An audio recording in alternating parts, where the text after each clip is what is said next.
Today's episode of Socially Democratic is presented to you by Dunn Street. Dunn Street partners with businesses, organisations, unions and social democratic parties around the globe to train leaders, develop engagement strategies and empower people to organise for change. And in 2020, Dunn Street will continue to work with folks that want to make a difference, inspire, give hope and enable leadership to achieve their shared purpose. To find out how you can partner with Dunn Street, hit us up at dunstreet.com.au.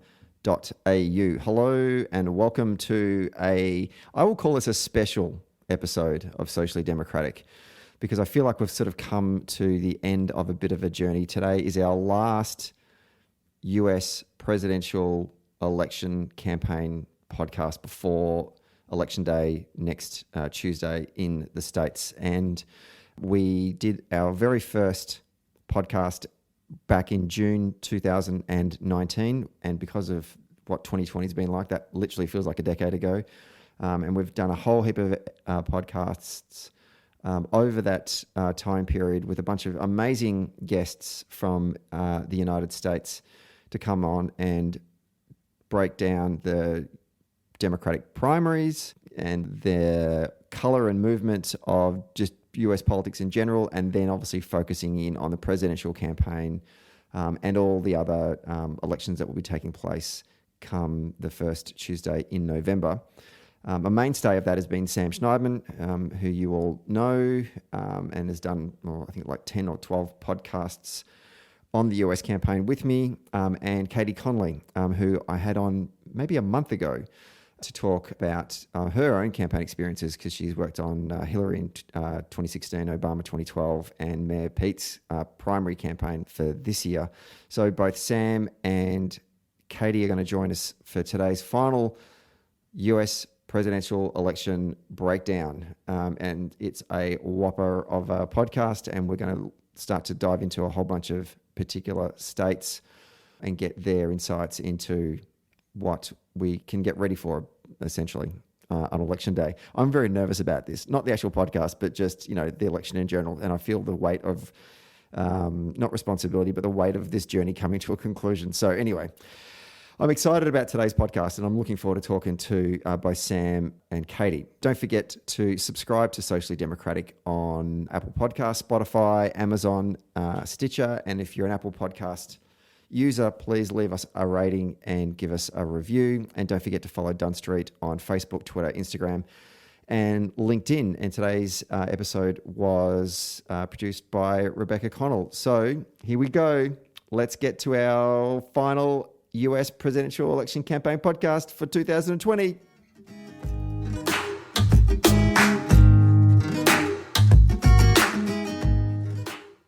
We are taping this one on a Thursday morning, actually, in not lockdown Melbourne, slightly becoming more and more freer as the days progress. This has been a big week for Victorians. I don't really talk about COVID that much on this podcast because everyone else is, but for those of you living outside of Victoria, even indeed living outside of Australia, we came out of lockdown on Monday, which was a joyous occasion. A moment and a story of us and now, which was fantastic and great to see. And I think that everyone across the state has really enjoyed sharing this moment, excluding those journalists from News Corp and members of the Liberal Party. Otherwise, the rest of us are really happy about what's going on. And I'm very happy about what's going on here because this has been a bit of a journey in itself. I started these US campaign podcasts back in June last year to get ready for the 2020 general election. And this is the last one before America votes and America decides next Tuesday. And joining me on the line to unpack everything that we need to know to get ready for Election Day. And if you go to any Election Day parties and you want to come across sounding like you know what you're talking about, then this is the podcast to listen to because I've got the experts. So joining me on the line from the Sunshine State is US Democratic campaign consultant to Obama in 2012, Hillary in 2016, and Mayor Pete in 2020. Katie Connolly, welcome back to Socially Democratic. Good morning. Thanks for having me. I think you missed the other big news out of Melbourne, which is the Rugby League Grand Final. That is true, but I'm speaking like a true Victorian where I didn't really pay attention.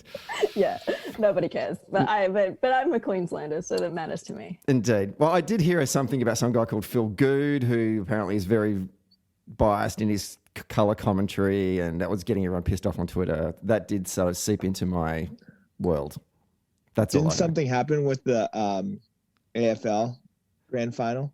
Actually, also, this is where I'm a bad Victorian because I didn't watch the AFL grand final either. Stephen, here I was setting you up, man. You know, you can knock this out of the park and reassert Victorian dominance. No, I am too heavily influenced by my Scottish parents. My only football I watch is the Roundball game, and it's in north of the Hadrian's Wall in Scotland. That's where I'm paying my attention. Anyway, and that other voice that you hear in the background before he was introduced is your good friend and mine, joining me from Vermont this time, former Obama Regional Field Director and Socially Democratic US campaign correspondent, I should say, Sam Scheidman. Welcome back. Thank you. It's good to be here. Sam, Mum asked after you during the week. She said, "When's your pal Sam coming back on the shore?" So you should know that you poll very well amongst small Glaswegian women. Oh man, well I'm glad to know that. I did not know that about myself. So yeah, glad. Thank you for sharing. Katie, don't take offense. Mum didn't ask after you. Fair enough. That's okay. But give it time. She listens to the show. You might be able to build a relationship with her over the course of the next hour. I'll do my best. I'll make some Outlander references. Maybe that'll get her in. Maybe. Any courtroom drama, basically, she gets around. Okay. All right. I'm a bit lacking on that front, but I'll do my best. Fair enough. Okay. Speaking of courtroom drama, one show that has caught on here in the U.S., at least among people I know, is Rake. I don't know if you guys know about that, but that's some ABC Australian drama. Is that right? I've not seen it. Yeah. It's supposed to be like funny. Oh, right. Okay. Very good. Well, the one from my clearly very different friendship group that has caught on is Bluey. Bluey is huge with the lockdown parent cohort of Washington, D.C. Is that Australian or a US? Bluey? Yeah. It's about blue heelers, yeah. Oh, really? It's about a family of blue heeler dogs. Oh, I've not it. There you go. Fantastic. Wow. So you're striking out on football. Yep. You're striking out on pop culture. Yep. It's a good thing you got a politics podcast, mate. I know. Actually, what I have been doing is I've been revisiting The Wire. I don't know why I decided to. I just started watching it again. God, it's a good show. I forgot how good it is. Let's get to, this is not a pop culture podcast, as much as I'd like it to be. Let's talk about politics. And we are now in the final week of the campaign. And before we sort of get into the main set of questions, I just kind of want to get an idea from both of you about how you're feeling going into this final week. This feels like it's been quite a journey. And I'll start with you, Katie. Your thoughts just generally about the campaign heading into the final week. Are we in a good position here from a Democratic standpoint? I mean, I have a knot in my stomach. I feel sick thinking about it. And the reason is that the stakes are so high and what is on the line is so important that we just cannot lose this thing. And I feel like anybody who listened to the previous podcast is probably going to get a bit bored with my next statement, but I really feel like if this election was held under normal circumstances, that Joe Biden not only would win, but would win convincingly, up 330 plus electoral votes. We are not in that situation. There's a lot of really encouraging early vote numbers. There is a lot of really enormous statistics coming out about the number of people who are voting by mail and all of that. But that has really inherent risks, particularly when you're up against a party like the Republican Party that has perfected the art of voter suppression. And you look at some of these states that we're going to talk about today where Biden is up, but up by a point or two, maybe three. And that can not be a victorious margin if ballots are getting chucked out, right? If people have filled out their ballots incorrectly, if they haven't posted them on time, and all of the numbers that I see coming in is Joe Biden absolutely killing it with the early vote and with the absentee vote.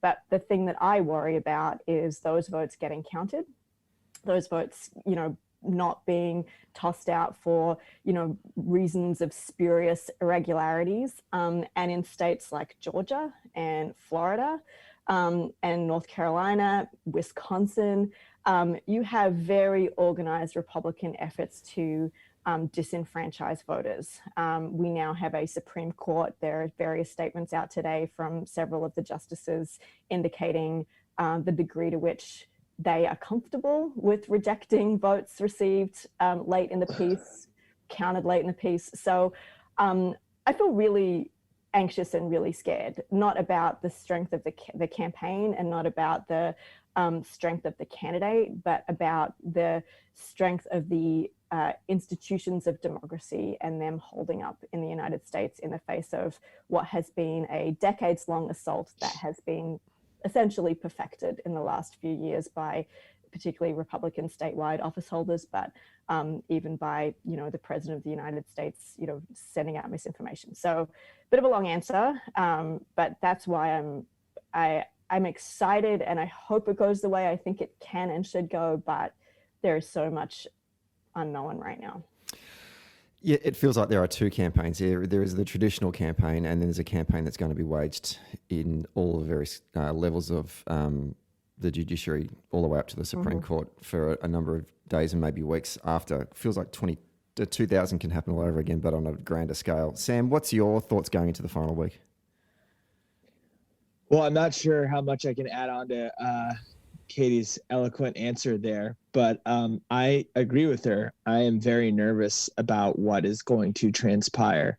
I think Katie sort of ran us through all the reasons why one should be concerned about the outcome of this election. But really what worries me is, on top of what Katie mentioned, is the fact that we as a country are heading into an election that is unlike any other that we've had before, in this simple sense, and that is that who appears to be the winner on election night is probably not going to be who ends up being the winner after a week or so. And we've never really had an experience. I guess, we had 2000, but the context was so different then because I think there was a lot of trust in our democratic institutions then that has been eroded over time, particularly within the last 4 years. And so what I really worry about is whether or not we can withstand the uncertainty that has a high degree of likelihood of falling out from election night and how we as a country respond to that. Going into, both of you have a depth of campaign experience over the years, and I think it's just useful for some of our listeners that have never been involved in a US presidential campaign at various levels to give us an insight to what the final sort of week looks like. And I want to start with you, Katie, from your time and working on the Obama campaign and the Hillary campaign. What would you be doing in this final week? Where would you be centering your energies and efforts as you get closer to Tuesday? So the funny thing about being a pollster is by this stage in a campaign, my work is largely done, right? So much of what we're doing is in the lead up to this, last period, which is frankly all about execution. It's all about GOTV. It's all about, even at this late stage, persuasion is at a point where you've decided on all your messages. You've made all your ad buys. You're not going to shift your message in the last, 6 days of an election. My last big contribution in these sort of moments is, figuring out what the closing message is going to be, right? What are you going to, what is the last big ad buy that you do? How are you going to get to those persuadable voters? And all of that work is done already for someone like me. So, Joe Biden's already released his closing spot. It's a very strong spot that sort of really demonstrates the degree of message discipline that Biden, who is infamously somebody who talks off message all of the time, but this campaign has been an incredible exercise in hammering the same themes from the day he announced to now. And it's been really quite impressive to watch them not get swayed to and fro with, the Twitter debates and the individual, issues that pop up and seem to dominate a news cycle, but really stay on their theme of we need a uniter in chief. We need to overcome the chaos. The country is divided, and we need to restore, in his words, the soul of America. And that was his opening message, and that is his closing message. That is a message that really resonates a lot with suburban women, with white college educated folks, and particularly what we're seeing all across the country with boomers, like with people over the age of 65. They are people who really can recall days in which America did not feel like this, did not feel so vitriolic, did not feel so angry, that there was some spirit of cooperation between the parties, even if it was a bit of a mirage. It sort of existed on some level. So I think for me, in my last days, all you're doing is sort of tracking, right? So you just do these very short polls, and you just sort of get the numbers back in to say, looks like we're up a point here, or Hispanics are a little bit soft here, or whatever it is. But in these last days, there is a certain degree of agility. You can sort of change up some ad buys and stuff like that, but you're not going to make a new ad right now. You're not really going to change your message right now. A lot of, you may sort of put some GOTV effort in places that feel like they're not coming out or feeling a bit soft, but a lot of those decisions are not in the realm of a pollster. I'm just sort of reporting back, here's how our absentee votes are coming in, here's how we're doing, blah, blah, blah. And usually, we don't, in 16, I think we polled at our own dime at this point because we were curious, but I don't think they were paying us for polls at this point. So you just gotta wait. And you gotta wait and see. Election days are very long days for pollsters, because it's a horrible anxiety-producing day.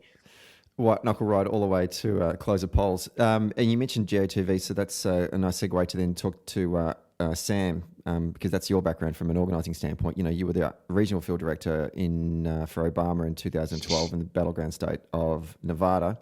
So I assumed in 2012 you were basically just playing the slots in Las Vegas, one of the casinos, basically in the final week. Is that what you're up to? I'm actually more of a blackjack guy myself. I like the stiffer odds. I like the adrenaline of that game. So I was actually spending all of my time heading into the election playing blackjack at the casino. Fair enough.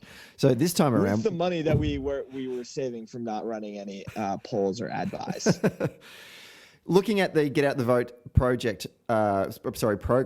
in 2020, how are you feeling? Well, that's a really good question, Stephen, because this year totally scrambles all the frameworks that people have for GOTV, right? Heading into, the final week and weekend before an election, that is what everyone is focused on. How do we reach people on the phone, but especially at the doors, who haven't yet voted, to get them to vote? Now, the pandemic really scrambles that because, the Biden campaign has run a more curtailed field operation across its states, and that makes it difficult to reach everyone. So what's interesting here is that in a typical year, there has never been such an emphasis on early voting and absentee voting as there has been this year. So one thing that a field operation and an organizer is really looking to do in the final days before an election is to get people to vote as early as possible. That does two things.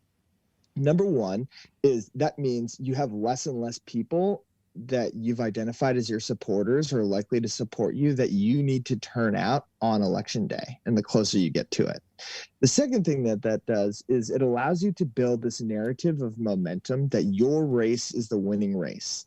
Now that's important because people like to, hitch their wagon to a winner. So as we head into this election day, in the midst of a pandemic that is not conducive to interpersonal contact, and in a year when so many people have already voted, things are a bit different. So Democrats, of course, are trying to win the early vote, and then they're trying to get to all the people over the last 4 or 5 days that they can who have not yet voted. What makes this year tricky, especially in a state like Pennsylvania, is the uncertainty around whether ballots will be accepted. And Katie sort of mentioned this earlier. So for context, in the contested 2000 election between Bush and Gore, between 20 and 30,000 ballots in one county in Florida were disqualified. So you can turn out all the people that you want, but what if their ballots are screwed up? What if their signatures don't quite match? What if they forget to get a witness to sign their ballot? Now, this is really important because there are estimates that in the state of Pennsylvania, there are up to between 100 and 200,000 ballots that are potentially in peril because of contests over their validity. In a state like Texas, for example, there are lawsuits that are going on as we speak to eliminate up to 100,000 votes of people who used ballot curbside drop-offs. And the argument from the Republican attorneys who are suing to invalidate those votes is that voting mechanism is only reserved for the disabled and the elderly. And therefore, if someone does not meet those criteria but uses that mechanism, their ballot should be disqualified. That's another 100,000 votes. So if you remember the 2000 election where 20 to 30,000 votes were invalidated in just a single county in Florida, in a state that was ultimately decided by 527 votes, we're looking at a couple 100,000 votes in just a handful of states that are at risk of being disqualified. So your job, I would imagine, as an organizer this year is not just to get out the vote and make sure people are voting, but to make sure that they're voting in the right way. So there's a voter education component that takes a more central role in the 2020 election, to the extent that there is just no comparison in prior elections in United States history. I'm not suggesting. Can I just add one thing? I just want to defend the Biden camp for just 1 second there. You know, Sam had mentioned that it was a curtailed field program, which is absolutely true in terms of in-person contacts, voter contacts. But they've actually done a pretty astonishing job of calling and texting people, which are sort of new methods and are less tried and true than your traditional go and knock on doors field organizing. But one of the things that we found with Pete's campaign in Iowa was the value of what we called, relational organizing. So rather than cold calling people that you've never met before, going through your own phone contacts, going through your churches, people that you know, and organizing in a more peer-to-peer setting with people that you're familiar with. And given the number of candidates that descended on Iowa and the number of calls that registered Democrats were getting from random people, it was a lot more meaningful to hear directly from someone that you knew. It's very hard to replicate that nationally because, we're talking people in, DC, texting people in Florida and all that sort of stuff, but they have done millions of voter contacts, whether or not it will be as persuasive as the sort of, door-to-door stuff or, seeing people on the street and all that. But they are actually doing a hell of a lot of organizing. Yeah, for sure. And I was just talking about over the scope of the entire race. They've certainly run a robust field program, but it has certainly been impacted by the pandemic. And it certainly has been a deviation from what I think has been the traditional, execution of a field campaign, at least over the last 12 years in Democratic politics. Yeah. We had Katie Parsons on from 270 Strategies last week, and actually talked a lot about that, about how the Democratic Party had to make adjustments, both the Biden campaign and the DNC's organising core because of COVID, but they were still feeling really confident about their ability to reach out to voters, have meaningful conversations with them, either for persuasion or indeed for turnout, and also starting to strategize around how to get people to both vote early and try and encourage them to not send their ballots in, but to actually try and go and vote or drop them off at places like those drop-off points as well. So, yeah. And the one other thing I would say on this is that, I was talking to some friends on Biden World earlier this week, and one of the sort of quirks that sort of really interesting about early voting has been that because so many strong Democrats have early voted, so many people in those sort of high support score percentiles have already cast their ballots, it actually means their voter contact universes have shrunk. And so they're actually able to more effectively contact the sort of, persuasion folks that are harder to contact, but they can pump more resources into that in these last sort of, 10 or less days, now it's only 6 days, but when I was talking to them, it was like 10 days. So they actually have, their resource allocation is more efficient right now because all of those very strong Democrats have already, done a lot of either early voting, absentee voting, and all of that, and they're able to really sort of concentrate their organizing efforts in these last 10 days on particular universes that need turning out. And that is also very unprecedented. We've never been able to do that because right now in a normal campaign, you're still trying to sort of reach your Dems and get them to make sure that they're coming out. But at the moment, a lot of those people are taken off the table. So in some ways, that's sort of a really interesting and good sign for Biden. It makes their resource decisions a lot easier. What I want to do now is, we might skip ahead a bit. I had some other questions I was going to ask you guys, but I think now is a good opportunity to actually start to deep dive into some of those states. And before today's episode, I asked both Katie and Sam to do just a bit of research on some of the states that we wanted to particularly pay attention to that would be of significant importance on election day. Katie, Pennsylvania and Florida were the two that we got you to go do some research on, and Sam, Georgia and Michigan. Katie, let's start with you and talk about Pennsylvania. Can't promise that I did in my house. You only told me yesterday, but I know a little bit about Pennsylvania. Yeah. What do you want to do? What I do, just make it up. Well, I mean, what are your thoughts going into Pennsylvania? How are you feeling about Pennsylvania? Well, I just feel like it all hangs on Pennsylvania. Like on election day, I'm just going to be I don't care what they're talking about on the television. I'm just going to be checking the results in Pennsylvania because I just feel like if Biden picks up Pennsylvania, it just becomes so much harder for Trump to find a pathway to 270 votes. So how are you feeling about Pennsylvania? Looking at the poll, start from a polling perspective. So. The thing is that you're looking at Pennsylvania on election night. I'm looking at Florida. And the reason I'm looking at Florida on election night is because it reports early. So we'll know the results of Florida on election night. Whereas Pennsylvania, there are certain counties, Erie, Cumberland, that they're not even going to start counting the early votes and the postal votes until either after polls close, I think Cumberland the next day. So Pennsylvania could be one of these states that Sam mentioned earlier that could be like really drawn out for several days. And I think, it's also one of those states where the blue vote is going to be very concentrated in those early votes, right? So, but Florida is sort of different because we will know Florida on election night. Like you will have those results. It's going to be close. It's going to be extremely close. But if Biden wins Florida, there's basically no path for Trump. So if he can win Florida on election night, then you sort of cut off at the knees that misinformation that Sam was talking about earlier for that next week, because all of the sort of fuzziness around some of those other states doesn't really matter when you've got those 29 electoral votes. If Wisconsin hasn't come in yet, doesn't matter, you've got those 29. So I think Pennsylvania will be a tough state to watch on election night because it's going to probably look pretty red pretty early on. And, Democrats have done very well since 2016. Look, you think about the history of Pennsylvania, right? Like, so basically since 2000, it's been trending bluer and bluer and bluer. And then 2016 was sort of the anomaly.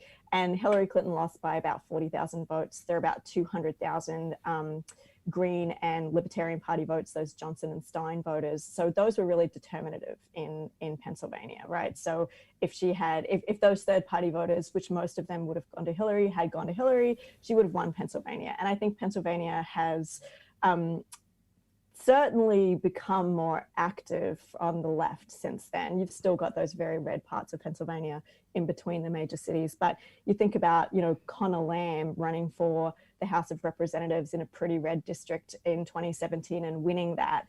You look at the fact that they sent 4 women. They hadn't had a female representative from Pennsylvania for I think since Alison Schwartz stepped down in 2014, was it, to run for governor. And they elected 4 women to the House of Representatives in 2018. It was a big blue wave in 2018. And I think, Pennsylvania is the kind of state where those white suburban women, those white college educated women, very active, very anti-Trump, and there's a lot of potential for really running up the margins there. You also have a pretty active Black community there. You saw President Obama about a week ago in Pennsylvania doing some pretty great. I don't know if you watched his speech, but it was so fun. He's obviously having a blast. He's just so good. He's such a good campaigner. But I was in full swoon mode watching it. The Black community is very organized, particularly around the big cities. So I think Biden looks good in Pennsylvania. We are consistently seeing him up in public polls by 5 or more points. Some of them are closer than others. But I think Pennsylvania will ultimately be a win for Biden if things go right. There is, of course, what Sam mentioned earlier, the issues with postal voting there. They have this thing where you have to put your envelope in another envelope. It's sort of complicated, but a lot of people, they don't put it in that second envelope. It's called a naked ballot, and the naked ballots get chucked, and it could be, 100,000 of them get chucked. So I don't know. We'll see. But my hope is that Biden wins Pennsylvania. The problem is I don't know that we'll know that on election night. I hope the naked ballot doesn't become the 2020 version. Yes. Yeah, I mean, the DNC actually did a big ad buy to educate voters about the dual envelope situation there. Like, I know the DNC has been, very eager to do more voter education there, which as an Australian just feels so weird that political parties have to do voter education, like that there isn't, an independent electoral commission that does this kind of stuff. But yeah, that's the point that I was making earlier about why voter education is going to be such an important part of, a GOTV operation and this person-to-person contact. So organizers and volunteers making sure that people know how to fill out their ballots properly. Mm-hmm. We'll come back to you. I mean, you just mentioned Florida there as well, Katie, and we'll come back to Florida in a moment. But Sam, I want to get your thoughts on take your pick, Georgia or Michigan. Which one do you want to start with?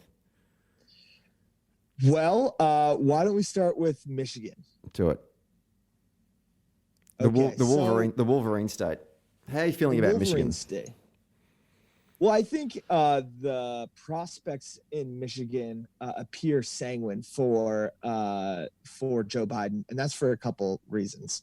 Polling trend has been moving steadily towards him over time, which is a good sign. But beyond that, Trump has been steady in the low 40s, which is not great if you're an incumbent. And particularly when your support in that state was marginal to begin with. So he didn't win Michigan by that many votes in 2016. And it seems like he is in a very perilous position to be able to rebuild that magic. Another thing is that Biden appears to sort of be piecing back together parts of the coalition that helped elect him with Obama in 2008 and 2012, particularly white voters, where his support is actually better in some places than expected. But one reason why I think Michigan is interesting to me is that there are 12 counties in Michigan that Donald Trump won in 2016, but that Barack Obama won in 2008 and 2012. And 20% of the Michigan population lives in those 12 counties, almost 20%. But also in those counties since 1960 have matched the national election 75% of the time.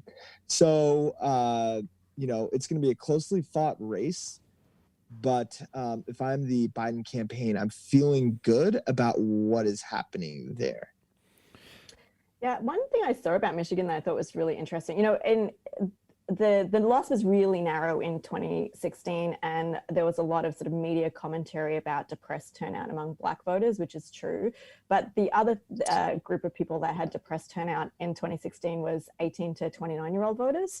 And I think I did a calculation, and it's based off of exit polls. I have to go back and make sure it's right still. But that even though Hillary's margin over Trump was less than Obama's margin over Romney in 2012. So even though she was winning less of those 18 to 29-year-olds, had they turned out in the same number that they had turned out in 2012, that would have been enough to give her the state, right? So had those 18 to 29-year-olds, even if they weren't supporting her with the high margins, they would have made the difference in that state. And I saw some early vote numbers that were just astronomical among 18 to 29-year-olds. And I am a little bit hesitant to put too much faith in early vote because some of it is just vote shifting. It's just people moving their votes forward that, they were going to vote on election day, but they're just doing it earlier.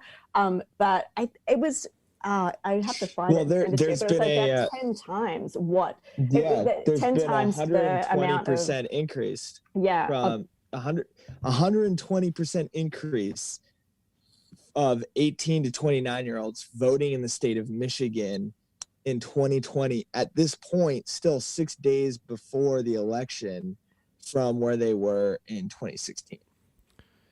And so, yeah, that must have been the same thing that I saw. And that was one of those things where I was like, oh, okay, this feels pretty solid. Sticking with you, Katie, Florida. Florida. I just don't want to think about Florida. Florida just, as Jon Stewart said in 2012, I think, on his program the night after the election, he said, finally, we had an election result where we didn't have to rely on Florida. And everyone cheered. This sort of unity ticket about, fuck you, Florida. So here we are. We're back with Florida. And you're right. You are dead right that, we are going to know the result, well, most likely, because they're going to start counting early, which is great for, people like us. But how are you feeling about Florida? Because there's a guy who's on Twitter, I don't know if you see him, I can't remember his name, but he's giving like daily updates of early voting in Florida, and it all looks amazing. But I never feel comfortable about Florida. How are you feeling? Yeah. Oh, look, I mean, early vote always looks good for Democrats, right? Like that's, Democrats vote early. We always have. It's the way it goes. This is sort of back to what I was saying earlier. Florida is a state that I think is winnable for Biden for a couple of reasons. One, those white suburban women have, really moved into his column, college-educated white voters, and the 65 plus. And we all know that it's an older electorate in Florida, and he is doing remarkably well. In fact, some of the areas where his vote is soft, in particular Hispanic voters in Florida, where for a range of reasons, Biden is really underperforming both Hillary and Obama there, but that is almost outweighed by his excelling with those older voters, right? And so the polls show it to be very close. Things that I've done in Florida this cycle show it to be extremely close. Trump paid a lot of attention to Florida over the past 4 years. He goes there frequently. They have a huge Fox News viewing base there. Their campaign has really targeted Florida. They have in particular targeted Florida Hispanics. I think that's part of the reason why Biden's quite soft with those voters, was they camped out there for 4 years, and Biden did not have that luxury. So Florida is tough, but winnable. But the way that I look at his margins, that's 1 or 2 points is voter suppression territory, right? Like, so that can be those ballots that get thrown out. That can be people, intimidating people at the polls on election day. That can be various, votes ruled invalid. So I worry about Florida. I have like a little kernel of hope because I have seen, there's a lot of like the Republican voters against Trump. There's been the Lincoln Project, all of these sort of folks who, have mixed feelings about, but they've been putting a lot of effort into the state. I know, we've seen Mayor Pete is there today talking to veterans, like they're sending big surrogates there. There's a lot of campaign activity. And I think on election night, we're going to see sort of some pretty big margins, in Miami-Dade and, in that sort of southern tip. But if we can see Biden he doesn't even have to win all of these areas in the northern part of the state, like he doesn't have to win Jacksonville, but if he can narrow the margin in some of those places, then that's a win. So I don't know. I really want to be hopeful about Florida. I'm nervous about Florida, but again, like if it comes in on election night, we're golden.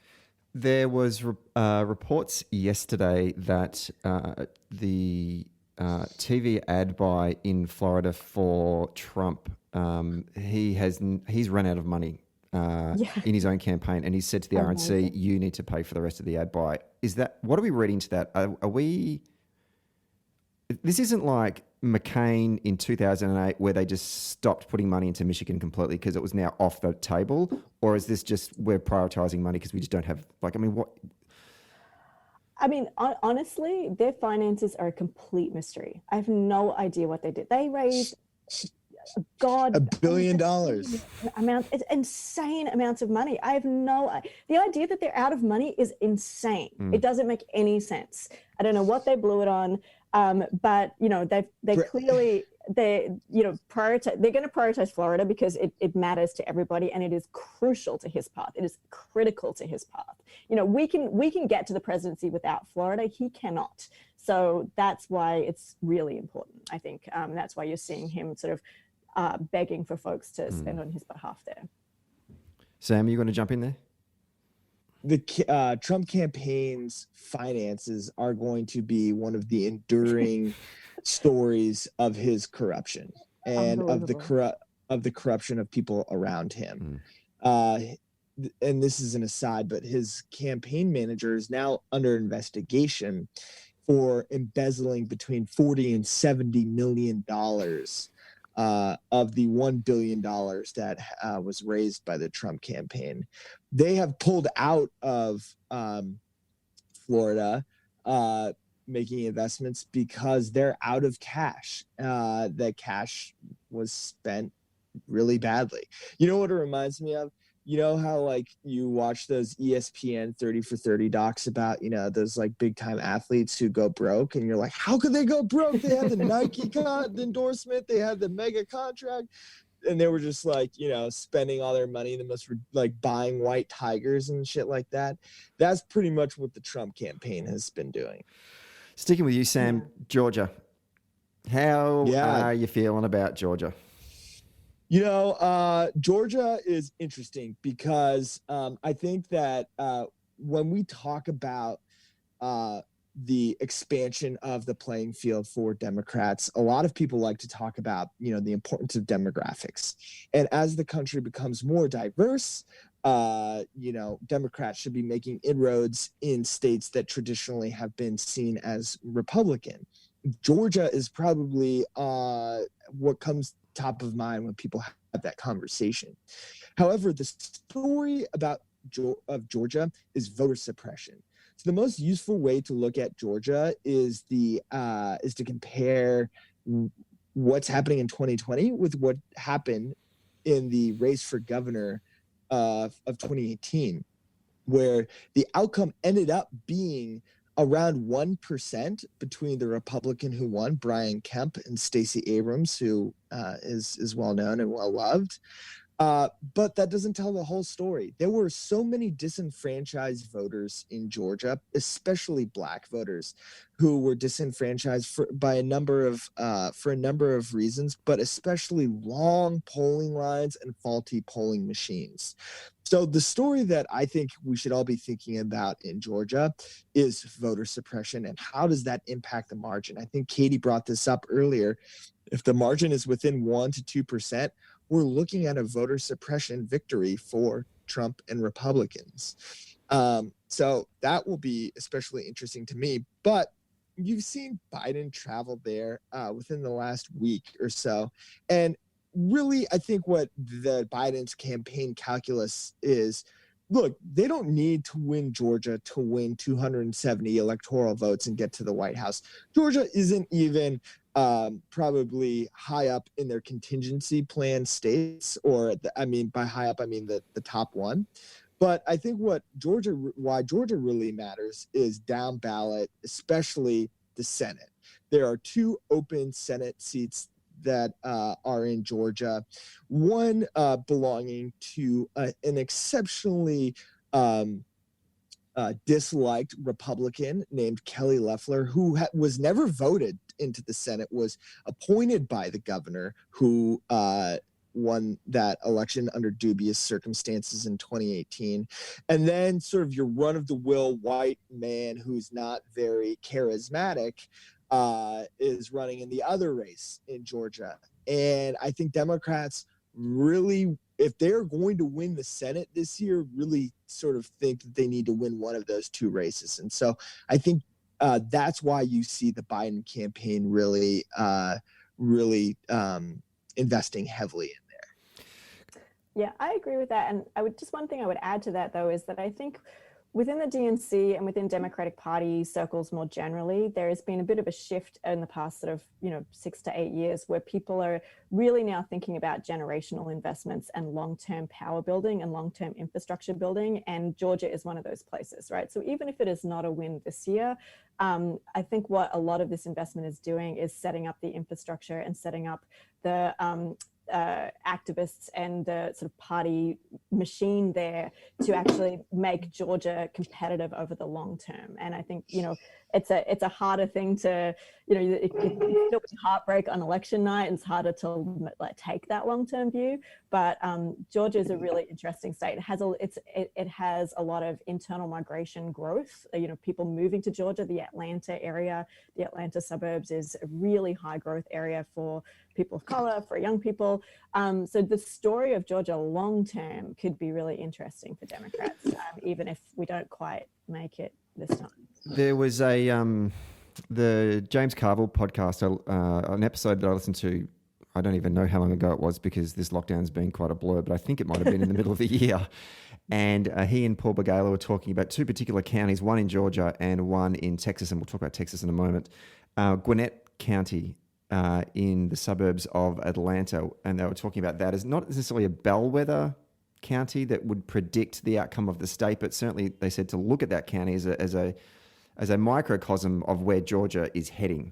I don't know if that county for you, Katie's come up in any of your research. Yeah, it's one of those things that people are talking about it a lot, for exactly that reason. I don't know anything specific about it beyond it's sort of emblematic of the changes that are happening across that state. But I think there's, and there are places in Arizona. There are a couple of other kind of Sunbelt states as well that are going to, and certainly in North Carolina too, that they're sort of those suburban areas. They're increasingly diverse, increasingly college educated, and those are all, good signs. I mean, demographics are not destiny. You still have to have a good message. You still have to deliver for voters. You still have to, go out and ask them for their vote, but demographics are important to destiny.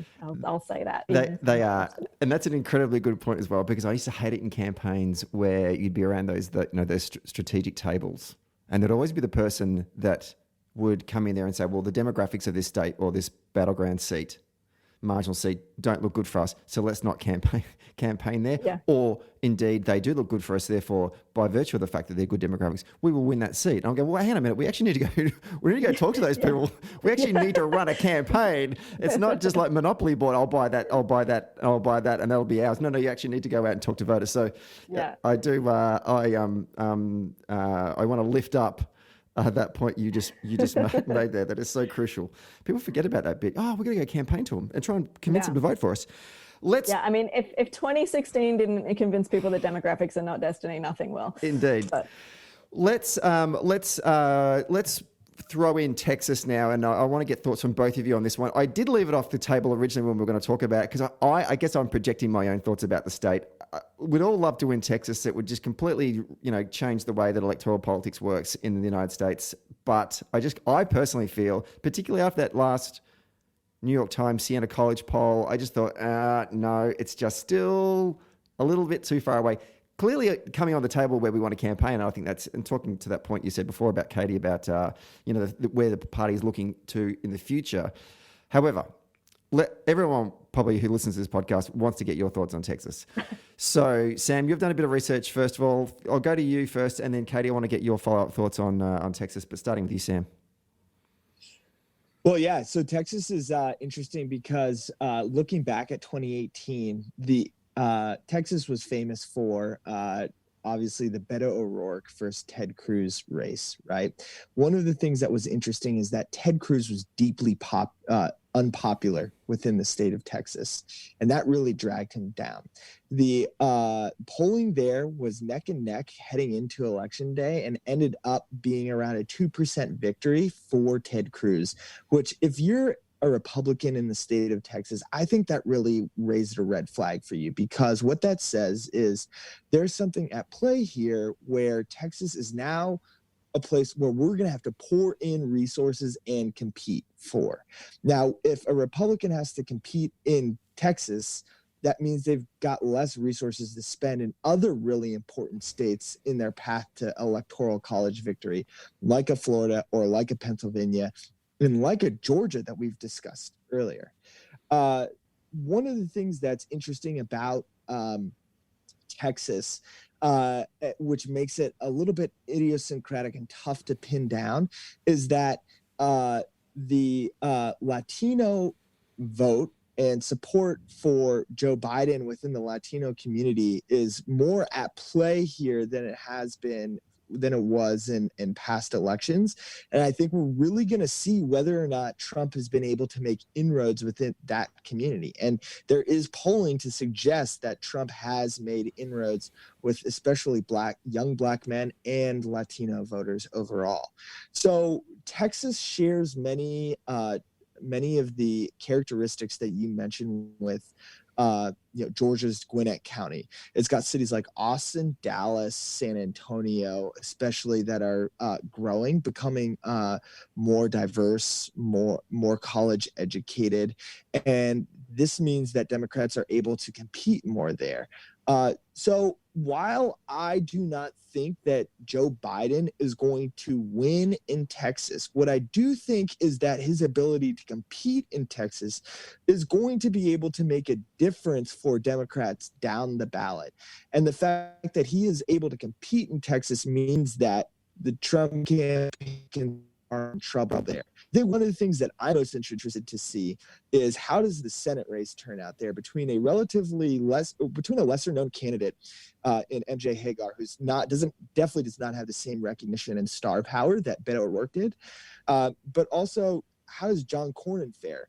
He is not the most popular politician, but by no means is as unpopular as Ted Cruz within that state. So I think the Democrats still definitely have an uphill battle to climb in Texas, particularly because we don't know how Republican lawsuits are going to play out to impact the way that votes are counted in a state like Texas. Remember, I said that there is an ongoing lawsuit there. So that's one thing that I'm going to be Texas is going to be really interesting and really exciting to follow. But I wouldn't be expecting a Biden victory there on election night or whenever we end up knowing the end result. Katie, your thoughts on Texas? Yeah, I mean, Texas is interesting and unpredictable. I feel like Democrats have had this love affair with turning Texas blue for like 12, 16 years now. And it's sort of this mirage on the horizon that we're all sort of working towards. And what Beto O'Rourke did in 2018 in moving us closer to that goal was unbelievably impressive, and his campaign and all of the grassroots organizations in Texas that supported his campaign and the way he energized activists and party faithful there, the massive registration drives that have continued, and that Beto O'Rourke under the radar is still doing and leading. And I'm just using him as a proxy because there are a lot of people in Texas that are doing really hard work, but they are still registering people in really, really strong numbers in Texas and really upping that.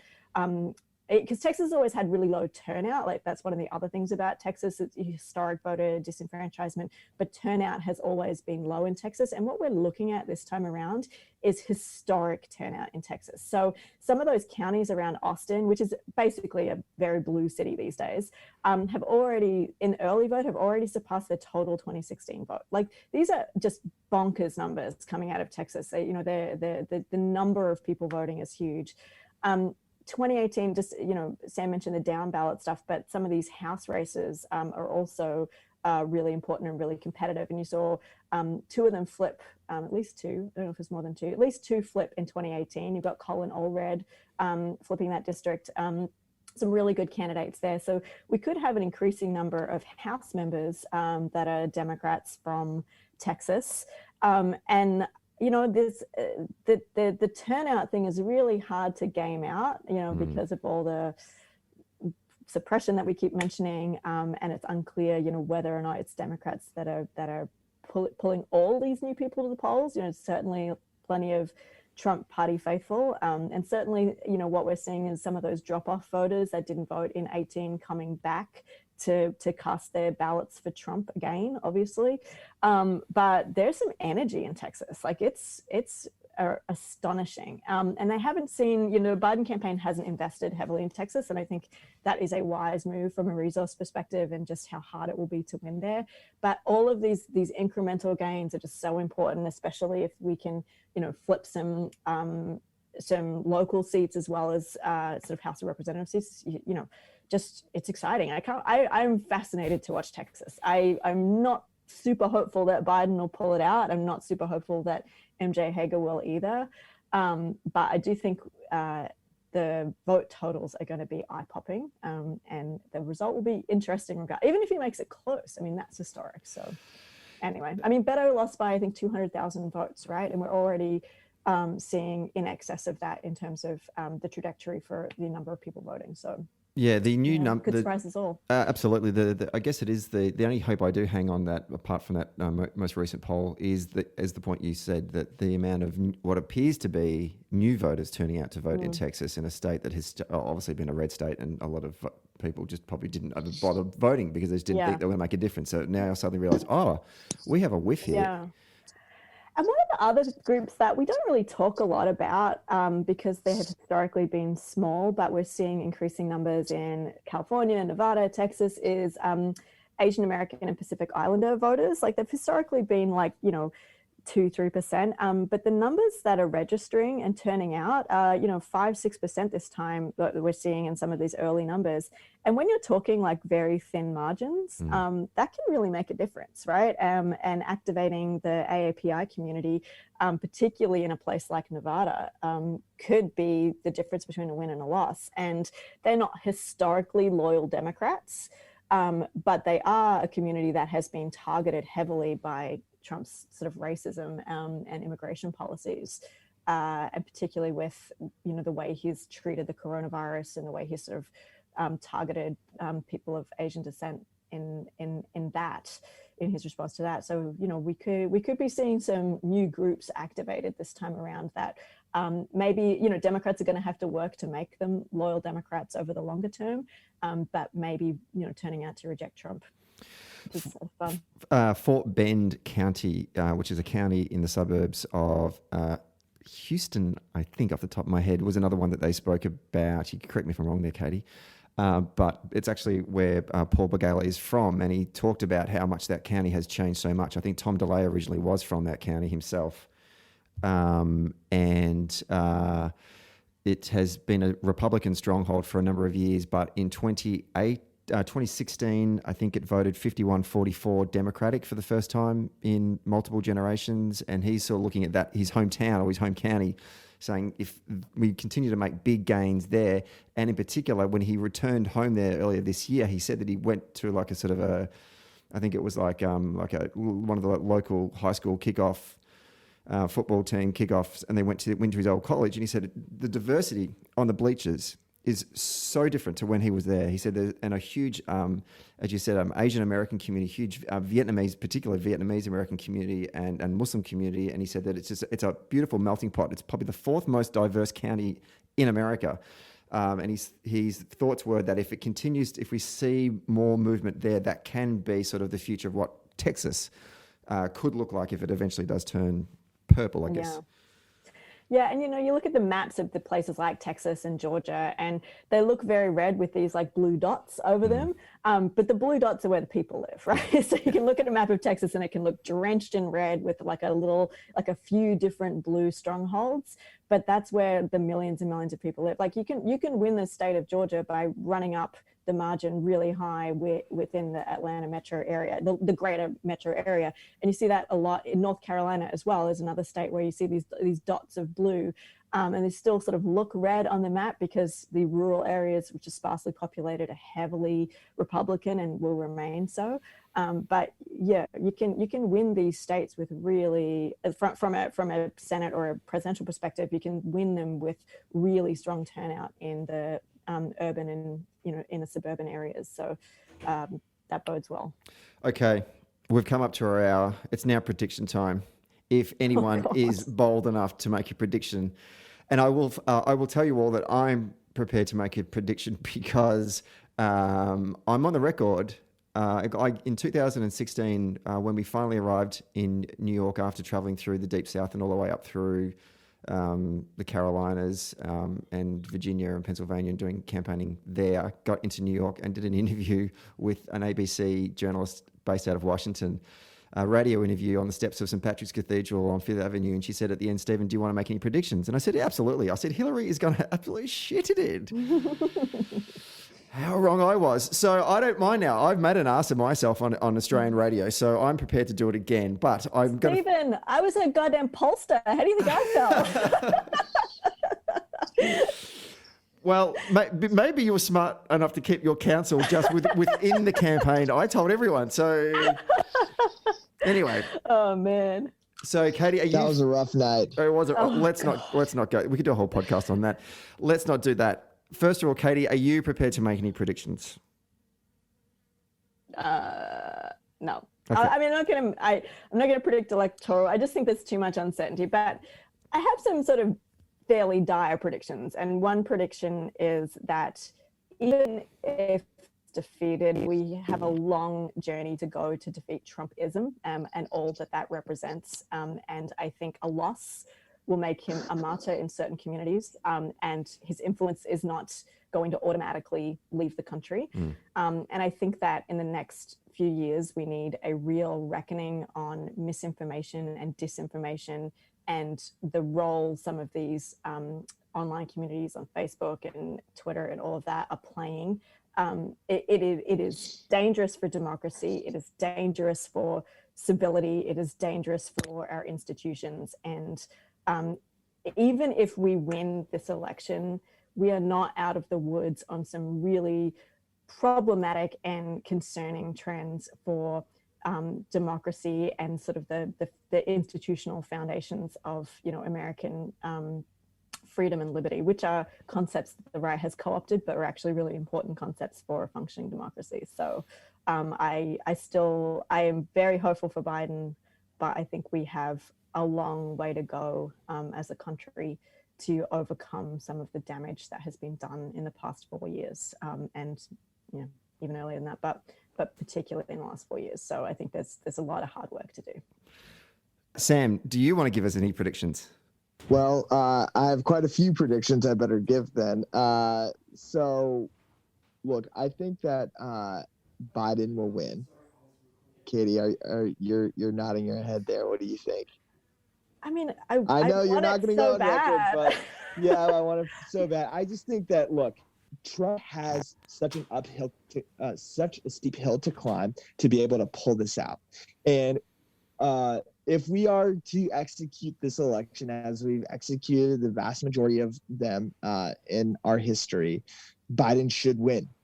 Now, what I am really worried about is the delegitimization of ballots.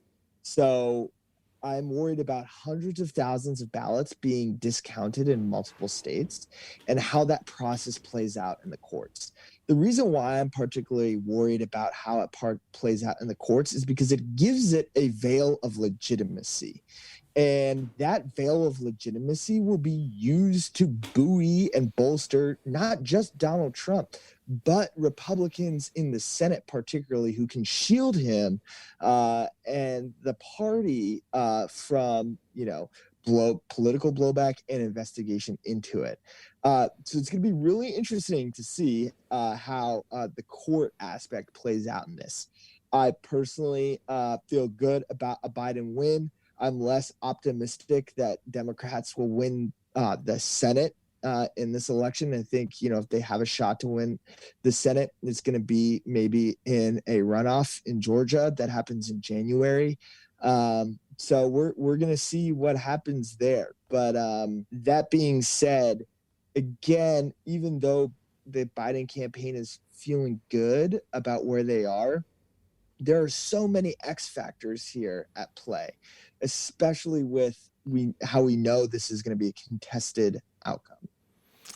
I think one thing Sam said there is really important that we don't talk about enough is the reason Trump's path is difficult is that in order for him to win, he actually had to expand his appeal beyond 2016, right? He actually had to bring new people into the Trump fold. And what he and his campaign seem to have consistently done is actually shrink their focus and actually sort of draw, a circle around their base and hold them tight and not actually make that effort to bring new people into their camp. So I think, if anything gives me a little bit of hope, it's the fact that, throughout his entire presidency, his approval rating has been historically bad, barely out of the early 40s. I mean, to me, it's surprising that he even gets to the 40s, but that's a whole other question. But he has never managed to go beyond his core supporters who are rabid and who are super into him. But the fact that he hasn't been able to expand that coalition, he hasn't been able to sort of make an appeal to people that didn't previously support him, is really good news for Joe Biden, who has actually clearly been able to expand support beyond the Obama coalition to the groups that we've mentioned repeatedly, in particular, those older voters who really were lost to Democrats for a long time and are not lost to us now. So that's one optimistic note after my very depressing prediction earlier. And I don't want to then ruin your optimistic note, but I do want to throw one back at you. And I talked to Katie Parsons about this last week, and that is that the voter registration program of the Trump campaign, or more the Republicans, over the better part of the last decade has been reasonably good. And even in the last 4 years, they've kind of gone after, there's enough evidence there to suggest that they're going after low propensity voters in that base that you're talking about, who traditionally don't vote anyway. So that's making it not only registering them as an achievement, but actually then turning them out will be tough. Are we worried about that? I mean, look, I think to me, that's a very state by state question. So that's one of the things that I worry about in Florida, that they actually have done a really good job at registering new Republicans in Florida. That's one of the reasons why Florida remains very, very close, is that they've been actually pretty exceptional at their field program there. So to me, it's very state by state, and again, sort of reinforces the degree to which those statewide offices are so important for building power long term, because the states where Republicans have actually done very well in that voter registration stuff is where it's a Republican Secretary of State, it's a Republican governor. They have the sort of all that institutional power that they can draw from to actually do that work. And the states where Democrats have done really well, unsurprisingly, are the opposite. So, you look at places like the DLCC, which is the Democratic organization that's working really hard to elect Democratic legislatures at the state level. And that kind of work, I think, is, it doesn't get the same glory as a lot of the other, the big Senate races and all of that, but just so important. And they're doing, incredible work. They've raised a lot of money. But on election night, we'll be very obsessed with the Senate results and the presidential results. But over the next week, we should really be looking at some of those legislative results, because, there's a census, we're going to be redistricting. There's a lot of, power at play in this election beyond the top of the ticket. And that's going to be tell us a lot about how the next few years will unfold as well. So there's other things to be conscious of going into next Tuesday. Okay, so to wrap up, I'm going to make an idiot of myself if you guys won't. And here's my call. I think that Biden wins everything that Clinton won in 2016, and quite frankly, he has to. But also, I was about to say, yeah, I know. Let's start somewhere. And I think he also wins Michigan. I think he wins Wisconsin. I think he wins Pennsylvania. I think he wins Arizona. I think he wins North Carolina, and I think he wins Iowa. Ooh, that's bold. Trump wins Florida, Texas, Georgia, Ohio, which gives Trump 227 and Biden 311. That is my prediction. Thoughts? Why Iowa? Where do you get Iowa from? I was looking at the bunch of polls lately. I know they don't do a lot of polling in there, but Trump's going there. Why is Trump going there? He shouldn't be going there. He's gone there twice in the last couple of weeks. I think Iowa's my smoky. I agree. Iowa's having been on the ground there. I think that voters there are frustrated with the lack of competency in terms of dealing with a couple of things. Certainly the pandemic, and then I think there are enough people who are frustrated by the trade war and the way that has worked out. There's so many stories about how the farmers are sticking with Trump, but I think that there are definitely people there who have been impacted not just by the trade war, but by climate change. Very significant weather events happened in Iowa over the past year or two, which I think really puts the competency of the federal government in the spotlight. Going to be very interesting to see how it plays out. Well, we will find out. But I'd say he'd win Georgia before he win Iowa. There's my prediction. Well, I hope you're right, because me too. There's more votes in Georgia. If you want to do like an interesting dark horse to look at an election night, I think the Senate race in Alaska is very odd. What about the one in Alabama? Oh, not looking good. No, I mean, I gave Dojo's money because he's just such a good guy and he's a good senator. Tommy Tuberville is a crank. Oh, it's so sad. He should be in the Senate. Insane. Oh, he's insane. Well, so anyway, sorry to interrupt. Let's go back to Alaska. Oh, I just think it's like no one's paying a lot of attention to Alaska. It's a very it has this real independent streak where it really likes to sort of mark its own, put its own stamp on the people that it elects. It's a relatively easy state to buy, TV to sort of organize in because it's not, the population is small. And Gross there, who is running as an independent but would caucus with Democrats, he's doing pretty well. And I think the fact that nobody is paying a lot of attention to it, it's not a big part of the narrative when it comes to the Senate, means that, Alaskans are they could surprise us. They could really surprise us with this. It's interesting. So here's the other thing, is that the last time the Democrats won a Senate seat in Alaska was 2008. Mark Begich rode the Obama wave into the Senate there. So if there is a sizable shift in the electorate, there's no telling what can happen up there. Fun fact for the viewers at home, Sam Scheidman, when you first got employed as a field organizer for OFA, where did they send you? They sent me indeed to the great state of Alaska, where I organized in the Kenai Peninsula in a town called Homer, which is basically the end of the road. Like you see the highway sort of stop. And then why did they take you out of there? Well, we were doing so well that the McCain campaign decided it needed to shore up the base in Alaska by selecting its governor as their vice presidential nominee, which is a really important piece of history because I don't think you get to Donald Trump without Sarah Palin. I know, it's true. Anyway, look, we have to put an end to this podcast because I feel like we can keep on talking for hours. No, this has been great. I've loved it. But honestly, you all have things to go and do. Last question. What are you both doing on election night? Do you have your own panic room set up? Katie, you first.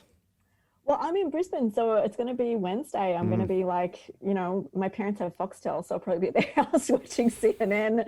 I think the signal threads on my phone will probably explode. And I think I'm just going to be glued to the TV all day. Indeed. Sam? Well, it's tough because, definitely planning to do some phone banking throughout the day on Tuesday and the weekend prior. But this is an election unlike others previous where, either I was working in it or there was some confidence in the outcome on the day. So you put all this mental energy into it. And I think part of me is going to try and not turn on the TV until 5 o'clock or so. Still going to be absolutely glued to Twitter, which is definitely not healthier. Yeah, I was going to say that's not a good idea. But I think what's really interesting is that what makes me nervous about this is that this is going to be such an isolating experience. Typically, you are with other people when you are watching the returns, friends, and you're in like a festive party atmosphere. Doesn't always go your way, but I think this is going to be my girlfriend and I in my house, and I think we're going to try and like help each other through this. Well, to both of you, thank you so much for today's podcast. It was a bit of a marathon, but I think we got there in the end. This has been a bit of a journey. I don't even know how to wrap up this goddamn podcast because I just it's like 4 or 5 days to go when we're recording. You got to come up with like good luck and good night. I know. I just want to wish you all the best of luck. If I could give you a virtual hug and say, here's hoping we get a result on Tuesday, US time. Yeah, seriously. I know. Thanks very much, guys. Thank you. Thanks, Stephen.